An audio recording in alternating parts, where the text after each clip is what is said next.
The fact of the matter is, people with Asperger syndrome or autism tend to struggle with the same things that neurotypical people do, but we struggle with them differently.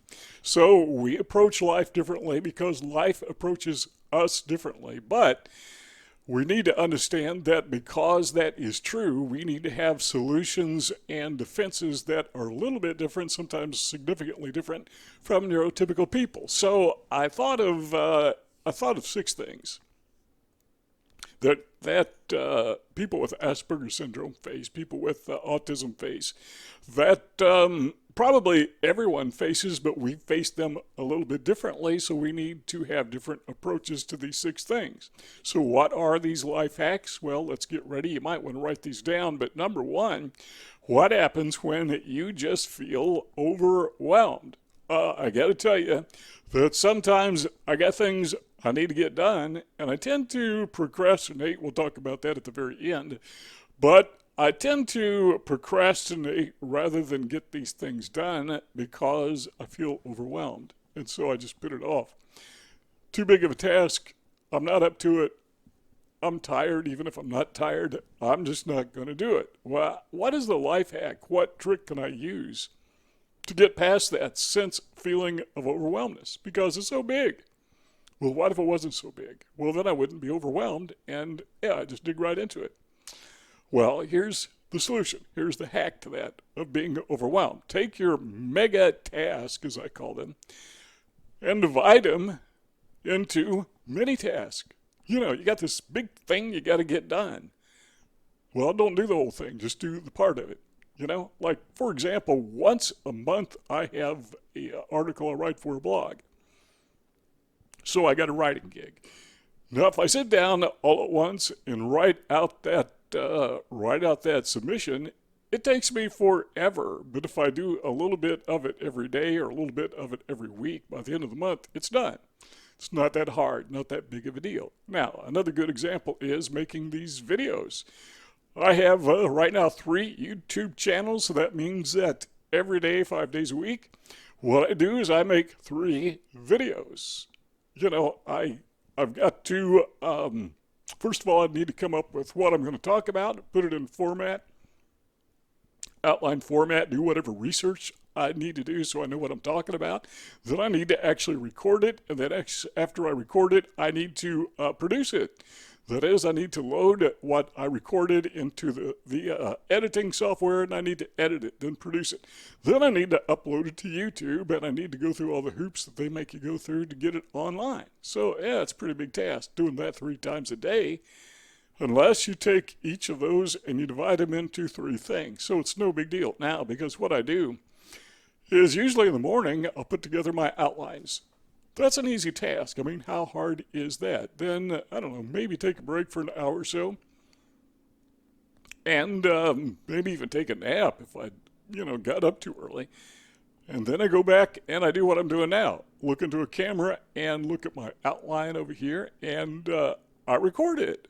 Then I'll take a break and I'll go back and I'll upload it into my editing program and edit it, and then I produce it, and then I upload it. What am I doing? I'm taking this task, this humongous task, this mega task times 3, and I'm dividing it into 3 mini tasks. Makes it very easy, and it also makes it pleasant. I actually enjoy doing what I'm doing. I'm not overwhelmed by it. Here's another hack. You ever feel depressed?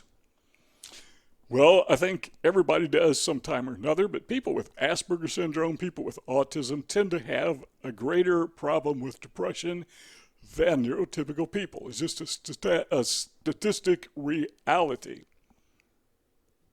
How do you deal with depression? Well, there's a lot of different hacks. The first thing I would suggest you do is talk to a therapist. I mean, it may cost you a little bit of money, but I think that is money well spent. Even if you have to work overtime to earn the money to do it, talk to a therapist. But that's not the hack. That's just common sense. The thing that I find that is so relieving when I feel depressed is to do stuff. I mean, what do you call this? Do happy stuff. What is it that drives away your depression? Different things for different people. But what I like to do is I like to listen to music because my mind just gets humming, get away, not play it in the background, but get away from all distractions, put on my headphones, turn on the internet, and listen to music that I like to listen to. I like to listen to oldies. I like to listen to Southern gospel. Most people think I'm crazy because they don't like those styles of music, but I love it. So I notice something when I'm listening to my music. It's almost impossible to be depressed and listen to my music at the same time. It's for me, it's virtually impossible. So there are some things that make you feel good, that make you happy, that you want to do, because you can't be depressed and do that thing, whatever it is, at the same time. Now, by the way, some people say that eating drives away their depression. I'm not sure that's a good idea. I mean, just because it makes you happy doesn't mean you should do it because it relieves your depression. So I'm depressed. Think I'll have a sandwich or two or a big bowl of ice cream. Well, that's probably not a good idea, but you get the idea. Do something that is not self-destructive, that puts you in a positive, non-depressed state of mind. Number 3 is this. What about rumination? Virtually everybody with autism, particularly those higher on the scale, high-functioning autism, have a problem with ruminating, where we take past offenses, these things that have occurred to us in the past, maybe bullying as a kid, maybe being left out, maybe being misunderstood, maybe being misdiagnosed by people who have no business diagnosing you in the first place, who call you lazy or aloof or whatever. And so you're ruminating about all these things and you don't like it. Okay, what is the hack to get over that? Well, for me, and again, I'm speaking from my experience, I'm pushing 7 years old, and I've had many decades of learning how to do these things. So I'm just sharing with you what I've learned in my life's laboratory. But what I find is very beneficial is to just journal, just sit down and, if these thoughts start to come to mind, I just sit down and start writing. Not literally, usually I start typing on the word pad or something, and so I can see what my thoughts are. Now, the reason I do this is I've noticed that I would hear people maybe watching a YouTube video or whatever, and somebody would be ruminating about something that happened to them in the past. Maybe they are depressed and they're talking about something that happened to them or how they feel. And as I'm listening, I'm thinking, man, those people sound weird. I mean, they just sound, I hate to say people sound dumb, but they do. I mean, it just doesn't make any sense. But then I start doing it, and I'm thinking basically the same thoughts they are thinking. But it makes sense when I think those thoughts. But if I write them down, journal them, then I go back and read them, what I just wrote. Or maybe the next day, what occurs to me is I sound as dumb as those people did. I mean, it just doesn't make sense. Much of what we ruminate about, what we fuss about, what we fret about is nonsensical. But at the time that we're thinking it makes perfect sense. But if we write it down, go back and read it, then we can see how, well, I guess silly might be a better word than dumb. So let's see how silly it really is. What about brain fog? Okay, you have autism. Do you sometimes get caught up in brain fog? You just can't think. It's kind of like your mind is a stopped up drain. It's just not going anywhere. The way that I deal with that, and you may want to do this or do something else similarly, but what I find is helpful to me is I take a long walk when I'm physically able. Recent months I've not been able to do that, but when I was younger, I'd go out and walk 7 miles a day. I used to go out to a state park several times a week and just hike, clear my mind, free my mind. So if you can't walk, maybe you can take a drive. I don't know. Maybe you can ride a bicycle. Maybe you can do some other physical exercise where it takes your mind off of just the fogginess. Kind of clears things up. I knew a guy once, he said he called it clearing out the cobwebs. And he'd get on his motorcycle and go out and drive around. So, it could be a different hack for a different person. But the idea is to do something that is totally, absolutely not typical, normal behavior. That is perfectly fun, perfectly safe, perfectly okay to do, and that kind of clears up the fog in your mind, clears out those cobwebs, as my friend said. What about sensory issues? Somebody brought that up, and I thought, well, that's a good thing to do. And something that I've noticed as I've listened to other Aspies, one thing that they say a lot is that they wear headphones. You know, these are kind of big to wear when you're out about walking, but they get these little things. And they may listen to music, say they go to the store, whatever. And that has a big help.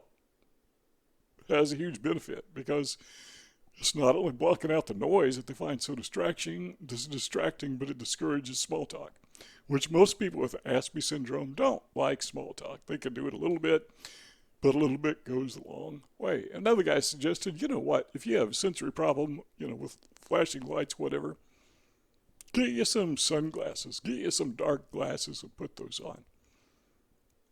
And that helps a lot. I've never tried it, but I may in the future, so that's another hack that you might want to take into consideration. So you got a problem with sights and sounds, which most people with Asperger syndrome do. Well, eliminate the sounds and reduce the sight with dark glasses and earphones. And I think most all of us know if you have a sensitivity to fabrics, you just dress comfortably. But that's a hack that I think you already know, so why talk about that? So number 6 is, what about procrastination? This ties into what we were talking about with number 1. We procrastinate. We don't want to do something that needs to be done. You're in school, don't want to do your homework. You, my friend, may find that you have a real problem.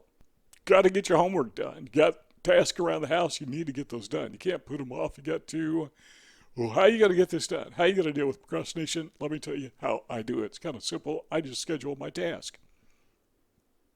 At 3 o'clock, I'm going to do this. At 4 o'clock, I'm going to do this. I've got it in my mind. I may even put it on a spreadsheet. You know, the first day of the week, the first day of the month, rather, you know, that's my day to spray the lawn, you know, to kill the weeds in warm weather. That's my day to start all my engines. So I got lots of engines. Got 2 lawnmowers. I got a snowblower. I've got a power washer. I got a couple cars that I don't drive a lot. So I need to keep those things running smoothly. So lawnmowers in the wintertime, well, first day of the month, start them. So in springtime, when you need them, they'll start. Snowblower, same thing, only in the summertime. So you start these things once every month. When do you do that? Well, you schedule it, first day of the month. So if you have a problem with procrastination, putting things off, put things on a schedule, this is the time that is set aside to get that thing done. So there are 2 rectangles on the screen. Let's keep talking. If you want, just click one of those 2 rectangles. But if not, thanks for stopping by, and we will see you all next time.